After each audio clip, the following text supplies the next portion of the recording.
Les participants à cette formation sont tous des acteurs dans la gestion des sites Ramsar au Gabon. Selon les clauses de la convention Ramsar, ces sites doivent faire l'objet d'une actualisation tous les 6 ans, mais cela nécessite une connaissance de certains outils. Au niveau du Gabon, nos sites n'ont pas connu de mise à jour depuis un moment.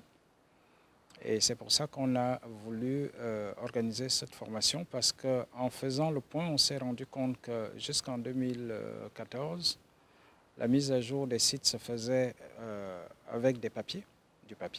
Or, une plateforme existe et on pense que c'est parce que les collaborateurs, toutes les parties prenantes qui gèrent les sites Ramsar au Gabon ne sont pas habitués avec cette plateforme. Et nous avons aussi décidé de faire un clin d'œil à l'un des plus grands sites Ramsar du Gabon, qui est le Bazogoué, qui est aussi l'un des 2 sites qui ne sont pas dans les parcs nationaux. C'est pour ça qu'on a décidé de venir à Lambaréné.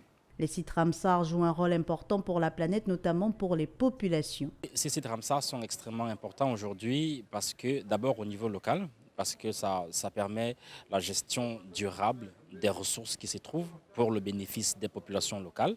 Et au niveau mondial, ces sites Ramsar contribuent à maintenir le climat à une bonne température. Donc ça contribue à freiner les effets du réchauffement climatique. Le Gabon a rejoint la convention Ramsar en 1997.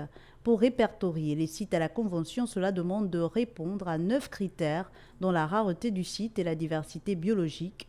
Un site peut toutefois être répertorié s'il répond à un des 9 critères.